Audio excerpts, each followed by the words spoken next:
आज हमारे साथ डॉक्टर संदीप जोशी सर है, प्रिंसिपल है पिल्लई कॉलेज ऑफ इंजीनियरिंग, जो कि न्यू बॉम्बे और मुंबई में भी एक जो सबसे बेस्ट इंजीनियरिंग कॉलेज में जो रैंकर आते हैं, इसी इंजीनियरिंग कॉलेज आते हैं। आज हम उससे बात करेंगे, जो लाइब्रेरी में है हम लोग बहुत सारे लैब देखेंगे, और उससे पहले एक टीचर्स डे है, तो टीचर्स डे पे संदीप सर आपका स्वागत है द पब्लिक न्यूज़ 24 में। सर, आप उन टीचरों के लिए जो आज सालों से काम कर रहे हैं, उनके लिए आपका मैसेज क्या रहेगा सर? ओके, सबसे पहले तो मैं सबको नमस्ते कहूँगा, सारे मेरे टीचर भाई और बहनों को, और उनको कॉन्ग्रेचुलेट करूँगा सबसे पहले कि जो सबसे टफ टाइम था अपने हर एक के लाइफ में, मार्च 2020 से लेकर आज तक, अभी भी वो ख़त्म नहीं हुआ है। बट टीचर कभी हीरो नहीं बना, कभी मीडिया के सामने भी नहीं आया, बट अपना काम करते रहा। It's not easy to control और to modulate students mind without having an eye contact, but मेरे सारे टीचर्स ने पिछले 1.5 साल में वो सब कुछ किया है। जितना भी बेस्ट पॉसिबल था उतना बेस्ट पॉसिबल बच्चों को देने की कोशिश की है, और हर एक के साथ अच्छा इंटरेक्शन बनाया है, हर एक स्टूडेंट को सेटिस्फाइड रखने का कोशिश किया है, सक्सेसफुली कोशिश किया है। देखो, ऐसा होता है कि there is a saying by Charles Kettering that there exist limitless opportunities in every industry, where there is an open mind there will always be a frontier. Okay, तो जो टीचर्स ने ओपन माइंड रखा था पिछले 1.5 साल में, वो सारे टीचर्स सक्सेसफुल रहे हैं, उनके सारे स्टूडेंट्स ने उनको एडमायर किया है। और जो थोड़ा सा कांटेक्ट टीचर और स्टूडेंट्स में कम हो गया था, मैं प्रायर टू पैंडेमिक की बात कर रहा हूँ, जो थोड़ा सा कम हो गया था, वो ये पैंडेमिक की वजह से फिर से इस्टेब्लिश होने लगा है। क्योंकि कहीं ना कहीं स्टूडेंट्स को भी ऐसा लगने लगा है कि हाँ, मेरा टीचर है, वो मेरे लिए कर रहा है, और वो सबसे बड़ी अचीवमेंट है हमारे पूरे शिक्षक परिवार की, कि जो उन्होंने ये अपॉर्चुनिटी, ये संकट को अपॉर्चुनिटी करके देखा, खुद को मॉड्यूलेट किया इसकी वजह से। क्योंकि ऑफलाइन टीचिंग का मेथोडोलॉजी अलग है और ऑनलाइन टीचिंग का मेथोडोलॉजी अलग है। जब मैं क्लास में जाके लेक्चर लेता हूँ तो मुझे मेरे 60 बच्चे सामने दिख रहे हैं, उनका चेहरा मैं पढ़ सकता हूँ, किसको समझ में आ रहा है, किसको नहीं आ रहा है। ये ऑनलाइन में ये अपॉर्चुनिटी नहीं है। मुझे सिर्फ उनके रिस्पॉन्सेस से मुझे गेस करना है कि समझा होगा या नहीं समझा होगा, मेरे को फिर से रिपीट करने की ज़रूरत है या क्या है ऐसा। तो ठीक है, शुरू में पहले 1-1.5 महीने में बहुत सारे टीचर्स को ये डिफ़िकल्टी आई रहेगी, but they have trained themselves, self learning किया उन्होंने, टीचर्स की भी हेल्प ली, स्टूडेंट्स की भी हेल्प ली, and they came up with the solutions in best possible learning even in online platform. So I really want to congratulate all my teacher brothers and sisters that they have done a very wonderful job in this pandemic and they will keep doing this. Thank you sir. आज हम Joshi sir का एक जो बोला जाता है और जिनका पहचान है कि एक तो इतने सारे प्रोफेसर, इतने फैकल्टी, स्टूडेंट्स, जो बहुत ज़्यादा उन सबको मैनेज करना और नए नए आइडियाज़ पे काम करते हैं। सर, ये पिल्लई इंजीनियरिंग कॉलेज में जो आपका जो आइडिया रहा है, बहुत सारे नए इनोवेटिव, इवन जो करिकुलम से भी हट के आप लोग करते हैं, तो इसकी आवश्यकता क्यों पड़ी और आपने कब से शुरू किया है? सर, हम लोग तो मतलब Pillai college of engineering is established in 2001।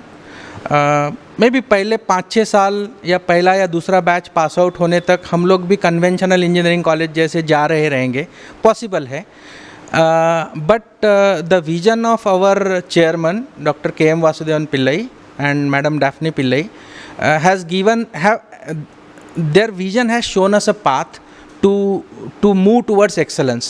और उसके बाद में 2011-12 में जब हमारे चीफ ऑपरेटिंग ऑफिसर डॉक्टर प्रियम पिल्लई MIT में उनका PhD, USA में PhD ख़त्म करने के बाद जब उन्होंने पिल्लई कॉलेज ऑफ इंजीनियरिंग या महात्मा एजुकेशन सोसाइटी ज्वाइन किया, I can proudly say that my chief operating officer is one of the faculty members in Pillai College of Engineering.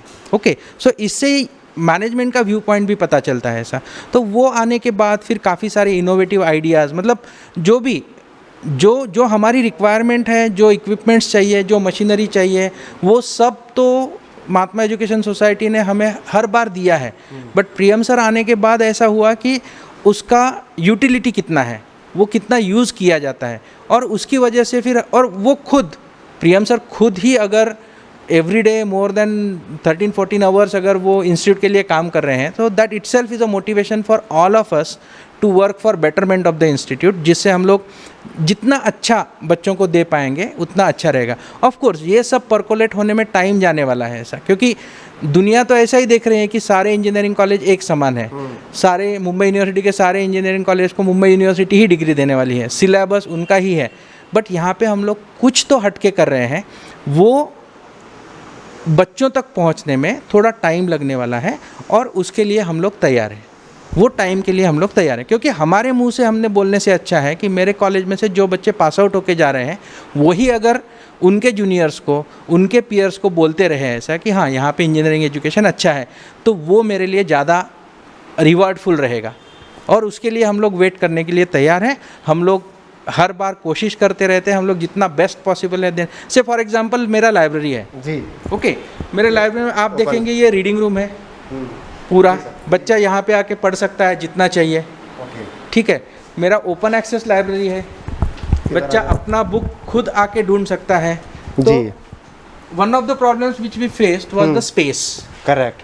तो कन्वेंशनल वे से हम लोग अगर बुक रैक लेके जाते हैं तो उसमें मैं कम बुक्स को अकोमोडेट कर पाता हूँ। मतलब यहाँ पर भी पूरे इंजीनियरिंग का यूज हुआ है। तो यहाँ पे कोलैप्सिबल कबर्ड्स का प्रोविजन आया है, ठीक है। यहाँ पे बुक का डिटेल्स लगा रहेगा, बच्चा घुमा सकता है, अंदर जाके उसको जो बुक चाहिए वो ढूंढ के निकाल के लेके आ सकता है, ओके। तो ये optimum utilisation of available smooth है, करेक्ट।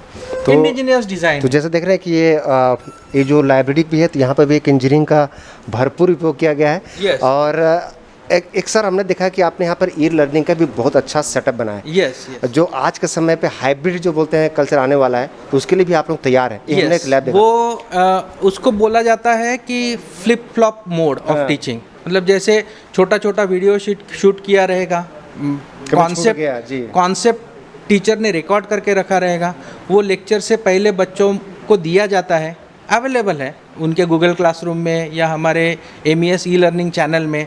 बच्चे को फैकल्टी मेंबर पहले से ही बोल के रखता है कि कल के लेक्चर में हम लोग ये पढ़ने वाले हैं, ये तुम्हारे लिए वीडियो है, just go through it, okay. तो उससे होता ये है कि मेरा जो 60 मिनट्स एलोकेटेड टाइम है एक पर्टिकुलर सब्जेक्ट के लिए, उसमें से काफ़ी सारा टाइम मैं बचा सकता हूँ प्रॉब्लम सॉल्विंग के लिए या डाउट सॉल्विंग के लिए। कि बच्चे को अगर पहले से पता है, वो देख के आया है वो वीडियो, तो उसको पता है कि उसमें से मुझे क्या नहीं समझा है, तो वो डाउट वो अगर फैकल्टी मेंबर को पूछेगा तो the teacher can optimally use the allotted time, जो उसको 60 मिनट का टाइम दिया गया है वो सब्जेक्ट पढ़ाने के लिए, वो ज़्यादा अच्छी तरीके से वो यूज़ कर पाता है। अरे सर, हमने यहाँ पे देखा सर कि पेंडेमिक के टाइम पे बहुत सारे बच्चे सर वाईफाई यूज करके भी रोबोट चला रहे थे। या तो हमारा जो इंडस्ट्री 4.0 लैब है, वो हमने स्पेसिफिकली सोच तो उसके ऊपर काफ़ी पहले से चल रहा था, बट पैंडेमिक आने के बाद उसको थोड़ा हमने फास्ट मोबिलाइज़ किया, और वो सेटअप्स हमने मंगा के मेरे उसके एक्सपर्ट फैकल्टी मेंबर से यहाँ पे आके कैंपस में वो सेटअप लगाया गया, और इंटरनेट के ज़रिए वो सेटअप बच्चों को घर से ऑपरेट करने के लिए भी अवेलेबल किया गया। उसके लिए कुछ छोटा सा वर्कशॉप लिया पहले। हमारे फैकल्टी मेंबर है professor Salim Jafri, he has taken a workshop for the students, he taught them कि कोडिंग कैसे करना है वो पर्टिकुलर रोबो के लिए। और फिर बच्चों को घर पे बैठ के भी दिख रहा है ऐसा कि उसने घर पे कोड लिखा, घर से कमांड दिया, और वो रोबो वहाँ पे उसने घर से दिया हुआ कमांड वो एग्जीक्यूट कर रहा है वहाँ पे। तो उसका बच्चे को भी थोड़ा ज़्यादा अच्छा लगा रहेगा, मुझे लगता है ना। अरे सर, एक सवाल था सर कि आज के समय पे स्टार्टअप के ऊपर बहुत काम हो रहा है, और आपके यहाँ से भी बहुत सारे स्टार्टअप बच्चे शुरू किए हैं, स्टार्टअप क्लब शुरू किया आप लोगों ने भी बहुत उनको हेल्प किया।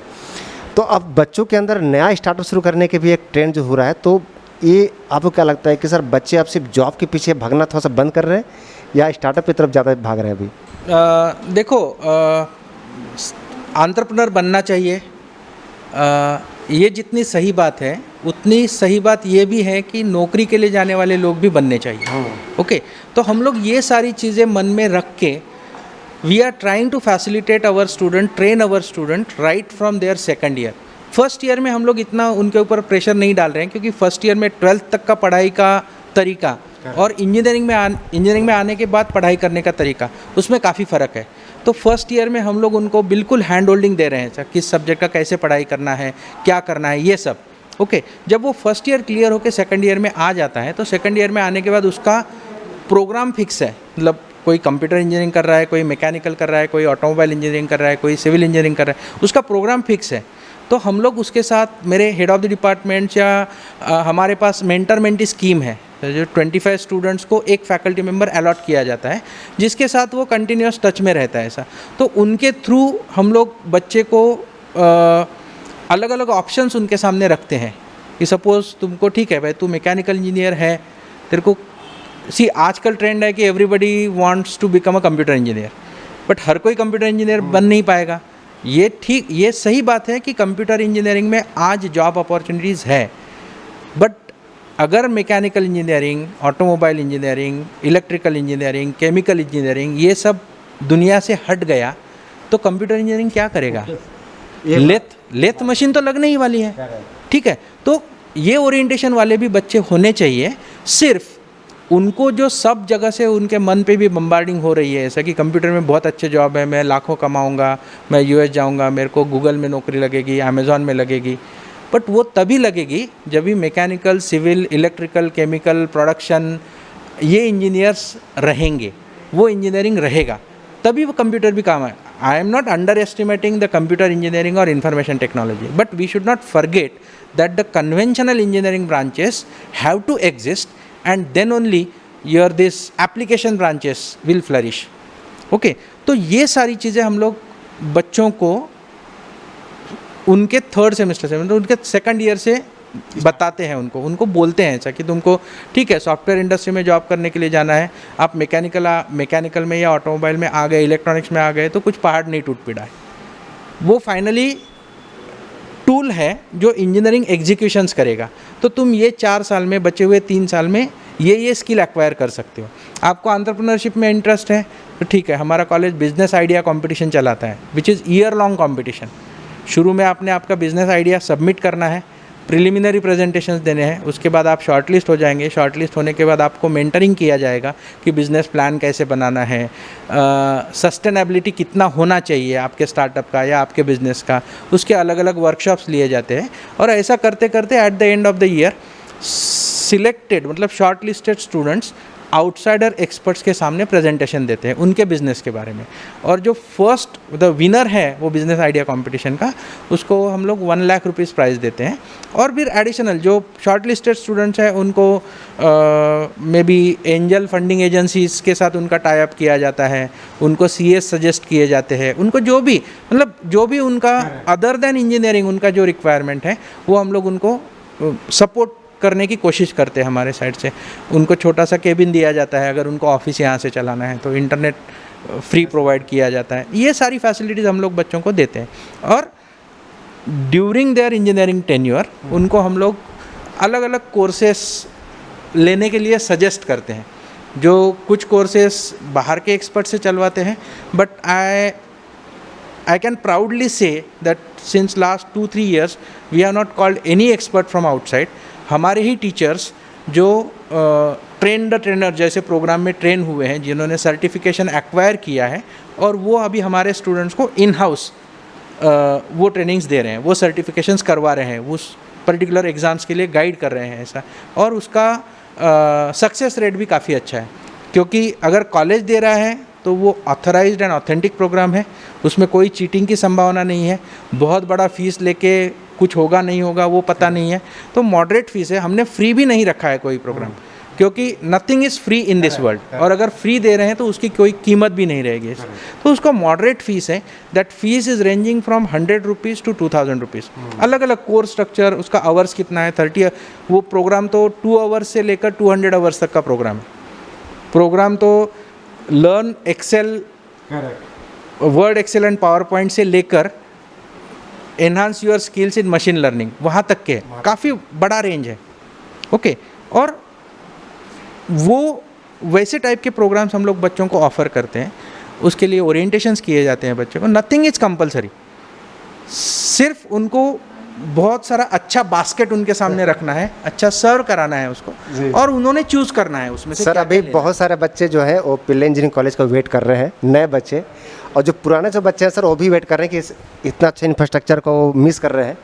तो सर उनके लिए भी आपका तैयारी इस पेंडेमिक के बाद, इस सितंबर, अक्टूबर, नवंबर में हो सकता है कि गवर्नमेंट अलाउ कर दे, तो सर पूरी तरीके से पिल्ले इंजीनियरिंग कॉलेज अभी तैयार है सर? यस, पूरे तरीके से तैयार है।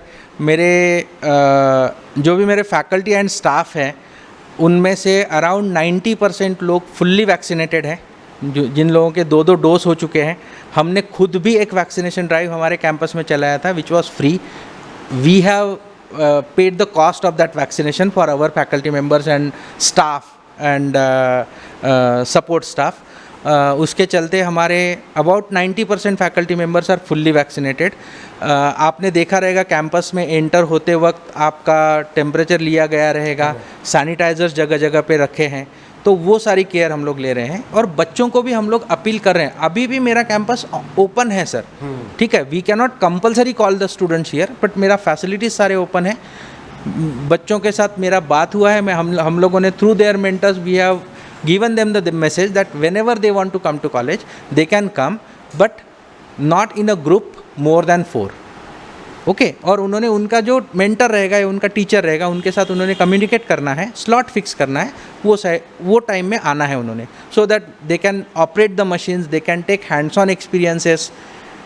वो जो फीलिंग है ना जो 1.5 साल से मिस कर रहे हैं सब, मेरा कहना है कि ये 1.5 साल तो हो गया, बट फिर से नॉर्मल आने के लिए सिर्फ ओपन करना इतना ही ज़रूरी नहीं है। हम सब लोगों का माइंडसेट भी चेंज करना पड़ने वाला है। ऐसा कि मेरे को अभी तक को मेरे को आदत हो गई है अभी कि मैं मेरे चेयर पे कैसे भी बैठूंगा, लेट के लेक्चर सुनूंगा। अभी यहाँ पे आके फिर से आपको क्लासरूम में बैठना है, फिर से आपको मशीन्स को हाथ लगाना है, तो उसके लिए भी एक माइंडसेट प्रिपेयर करना पड़ेगा। और expecting that by September end or October everything will be, we will regain the normalcy and students will start coming to college।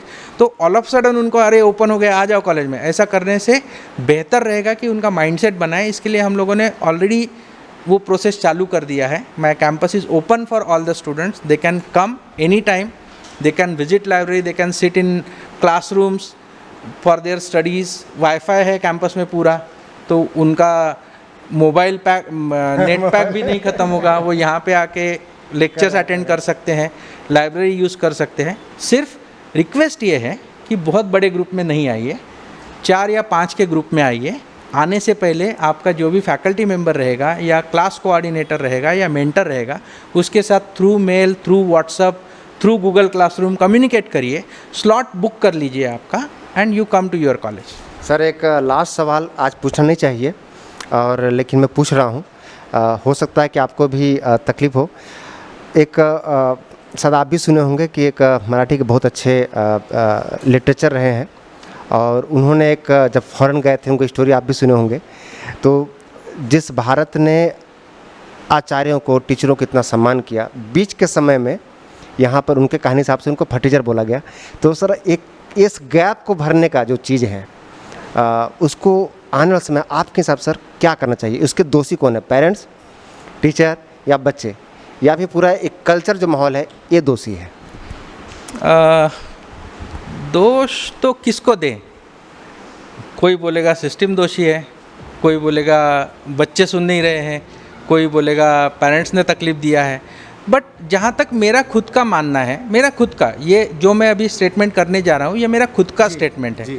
Okay, इसी पे किसी दूसरे का हक नहीं है। If the statement is wrong, whole blame comes on me, I am ready to take that blame. But मुझे ऐसा लगता है कि 18-20 साल का बच्चा हो जाने के बाद अगर मैं बोलूं कि मेरा बेटा मेरा सुनता नहीं है, मेरा स्टूडेंट मेरा सुनता नहीं है, तो वो गलती पेरेंट करके मेरी है। मैंने उसको वैसा बढ़ाया है, वैसा पाला है उसका, इसलिए वो ऐसे कर रहा है ना। मैं अगर मेरा बचपन सोचूं तो गरीबी थी ऐसा नहीं था, मैं टीचर फैमिली से हूँ, बट मेरे को 7th-8th स्टैंडर्ड से मेरे पिताजी ने या मेरे मेंटर्स जो भी थे उन्होंने मेरे को आगे चलने दिया। मैं गिर गया तो मुझे कॉन्फिडेंस था कि मेरा हाथ पकड़ने के लिए है कोई, ओके। बट मेरे पिताजी ने मुझे बैंक में भेजा, जा बेटा ये स्लिप ऐसा ऐसा भरना रहता है, तू जाके पैसा निकाल के या भर के आ। पोस्ट ऑफिस में भेजा। अभी मेरी बेटी का काम मैं खुद करता हूँ, और मैं अगर ऑल ऑफ सडन एक्सपेक्ट करूँ कि मेरी बेटी ने सब कुछ करना चाहिए, तो मेरी बेटी का गलती नहीं है, ये मेरा गलती है, ओके। तो ये गैप ब्रीच करने के लिए अपने पास समय है, we can utilise our time. ये सब सोच के अगर हम लोग घर से ही वो शुरू, आई एम श्योर ये ठीक है, I am not against technology, online shopping, online marketing सब कुछ ठीक है, घर पे ऑर्डर करना सब कुछ ठीक है, फाइन, वेरी फाइन। बट ये सब में हम लोगों ने कभी कभी ये भी सीखना चाहिए कि बाज़ार में जाके ख़रीद के लाएं। उससे क्या होगा, तो एटलीस्ट वो थैली में कितना वज़न है उसका अपने को खुद को एहसास होगा ना। ऐसे ही बोल दिया हमने कि आई एम श्योर आज के जनरेशन में वो गलती भी मेरा ही है एज अ पेरेंट, बट आज के जनरेशन में मैं अगर बच्चे को 2-3 थैली अलग अलग वज़न के दे दूं और उसको पूछूं कि इसका वज़न कितना है, जस्ट सेंस करके बोल, तो वो 100% they will not be able to sense that weight, क्योंकि उन्होंने कभी थैली उठाया ही नहीं है। उनको या तो उनके पापा ने उठाया है, दफ्तर भी आप देखिए ना, कोई पिछले 10 साल में कोई बच्चा चल के स्कूल नहीं गया है, या तो उसके मम्मी पापा उसको लेके जाते हैं, नहीं तो जो स्कूल के बसेस हैं या टेम्पोज है वो लेके जाते हैं। तो उसको उसके दफ्तर का वज़न ही पता नहीं है, तो उसको कहाँ से पता चलेगा आधा किलो क्या है, 1 किलो क्या है, 2 किलो क्या है, 5 किलो क्या है, वो पता ही नहीं चलेगा। और ऑल ऑफ सडन हम लोग फिर 10 साल के बाद उसको बोलेंगे यार तेरे को इतना अकल नहीं है, आधा किलो तेरे समझ में नहीं आता। उसको एहसास ही नहीं दिलाया है तो कैसे होगा। तो I feel for whatever this parents are responsible for that. ये मैसेज बहुत बड़ी मैसेज है, और एक जो एक्सपीरियंस, जो प्रिंसिपल, जो अपने जीवन में जो इतना लोगों को आज हज़ारों बच्चों को शिक्षा दी है, ये मैसेज को ज़रूर सुनिए आप, कि आज के समय पर आप छोटे से बच्चों को, आज टीचर्स डे पे एक टीचर की एक भावना, उनका जो एक्सपीरियंस है कि कैसे आप अपने बच्चों को मल्टी पर्सनालिटी, उनको बचपन से यदि आप कंफर्ट जोन देंगे तो शायद वो बाद में जाके बहुत मेंटल प्रेशर होते हैं और उसकी खामियाजा उसको भुगतना पड़ता है जब वो फाइट नहीं कर पाता सोसाइटी में। अब जो भी सुन रहे हैं आप, सर का पूरे संदेश को अपने आप इम्प्लीमेंट कीजिए